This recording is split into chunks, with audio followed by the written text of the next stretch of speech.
everybody. Today we're going to be reading chapters 49 and 50 out of Escape from Mr. Lemoncello's library. Chapter 49. Now then, Charles, said Mr. Lemoncello, would you like to utilize any of your remaining lifelines? Perhaps an extreme challenge? An Ask the Expert? Yes, sir, said Charles. And may I just say, it's kind of you to come here and ask me that question.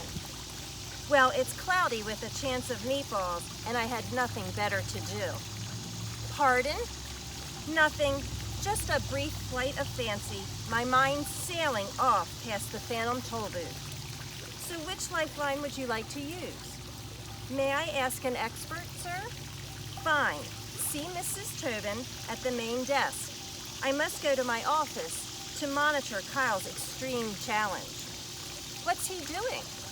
Trying to beat you. Toodles! Mr. Lemoncello raised his beret by its stem, turned on his heel, and headed for one of the bookcases on the far side of the rotunda.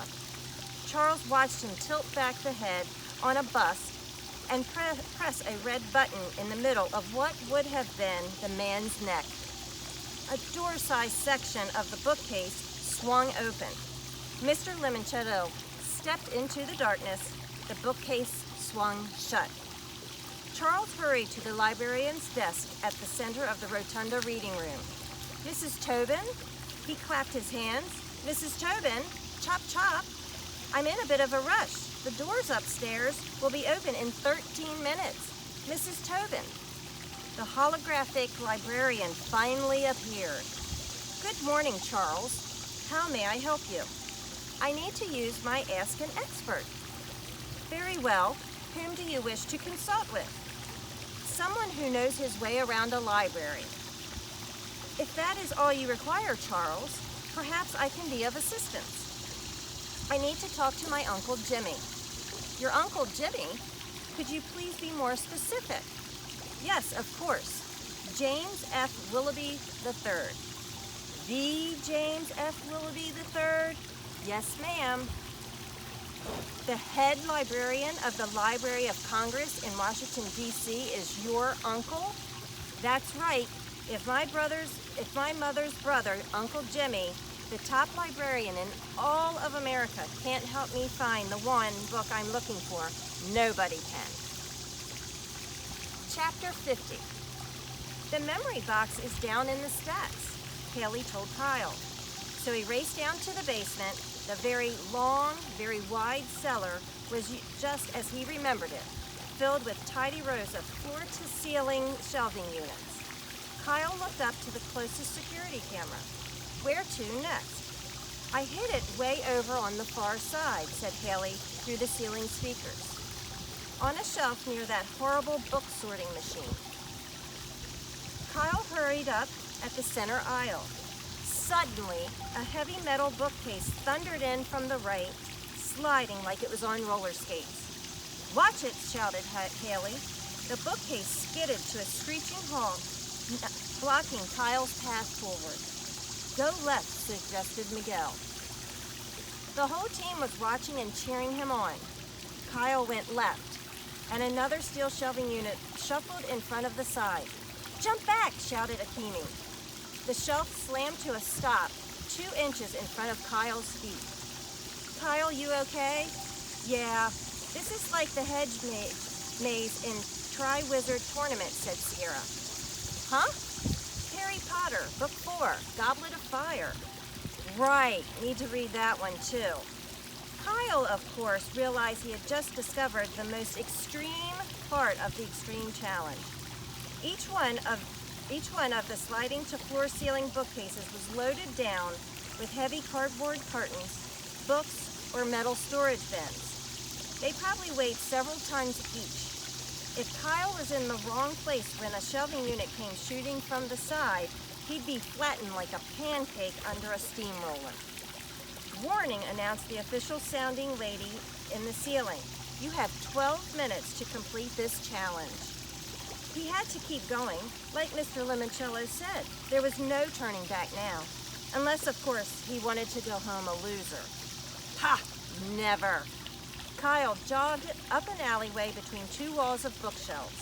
"Left turn," Haley shouted. "Now!" The wall on Kyle's right swung open, revealing 6 swiveling sections, each pivoting panel maybe 20 feet long, all skittering sideways and gliding backward to create new walls and reconfigure pathways. You've only got like 10 more yards to go," coached Haley. Kyle weaved his way around the randomly shuffling shelves. But as soon as he was on any kind of straightaway, the walls started to rearrange themselves again. Finally, Kyle scooted down a corridor so tight he had to turn sideways to squeeze through. The wall stuttered to a stop, and the voice made another announcement. "Warning, you have 8 minutes to complete this challenge." "I'm trapped," Kyle shouted. "There's no exit." None of his teammates said anything for a real long time. Finally, Sierra's voice rang out from the overhead speakers. "Put your hand on the right wall," she said. "What? Why?" "When I was little, I played a lot of maze games. If the walls are connected, all you have to do is keep one hand in contact with one wall at all times, and eventually you reach the exit or return to the entrance." "Do it," coached Akimi. "It'll work, bro," added Miguel. So Kyle kept his right hand firmly planted on the right wall of shelves and started inching his way forward. "Go, Kyle," cheered Haley. "Hug that wall, hug that wall." The passageway widened. Kyle kept his hand glued to the right wall and went around corners, through switchbacks, until finally he stepped into an opening near the book return conveyor belt. "You made it," shouted Haley. "Woohoo!" All the shelves streamed back into their orderly church pew positions. "Good," said Kyle. "Getting out should be easier than getting in." "Where's the box, Haley?" "I put it on the shelf." "Which one?" "That one." "Warning," announced the calm female voice in the ceiling again. "You have 3 minutes to complete this challenge." Kyle stared up at the nearby camera. Haley, what exactly am I looking for?" "A cardboard box in a drawer." "Okay, there are like a billion of these." I flagged it with a piece of pink tissue. Kyle raced to a shelf. 2 minutes, announced the calm lady. "This one," said Kyle. "Yes, look in the steel drawer." "I thought you said it was cardboard." "It is. Open the lid, not that lid, the other one." "This one?" "No, the one under it." 1 minute. "Hurry, Kyle, I'm hurrying." "Flip it open." Kyle did as he was told. He flipped the lid on a steel drawer and found the battered boot box. Every member of Kyle's team shouted the same thing. "Grab it!" "And run," added Akimi. Kyle did. He tucked the boot box under his arm and ran like he had never ran before. He sprinted across the basement floor. He raced up the steps 2 at a time. When he hit the rotunda, his heart was pounding against his ribs. 30 seconds. He speed skated across the marble floor. It was so slippery he lost his balance. He fell forward, dropped the box. It flew out of his hands, hit the slick floor, slid like a hockey puck across the threshold into community meeting room B. A buzzer sounded. "Time is up," announced the calm voice. "Yo," shouted Miguel. "You made it, bro!" And Kyle started breathing again. Thanks.